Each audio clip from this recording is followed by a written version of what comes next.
এগুলো চিজ দিয়েছে সাদা সাদা উপরে নারকেল মালাই এরকম মালাই তো বলিনি।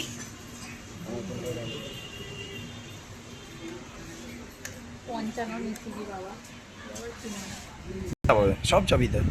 মাছে কাটা গেলে ক্যালসিয়ামের অভাব হয়। আমি খাই মাংস খাই খাবি না কি হয় রোগ হয়। হ্যাঁ এখন তো বড় হয়ে গেছি গ্রেভি আগে নিতে হবে। হ্যাঁ নিন যেরকম এই উগলে উগলে যাচ্ছে এদিক থেকে চলে যায়। ওটা পাত্রটা দিয়েছে, পাত্র খতরনাক পাত্র দিয়েছে। বড় দিক পাত্র এই কোয়ান্টিটি দিতে পাত্রটা বড় হলো মাটি হাড়ি ফাড়ি দেবে হয়তো নিজেরা নিয়ে খেয়ে নি। আমি নিজেরা তো নে না বদিন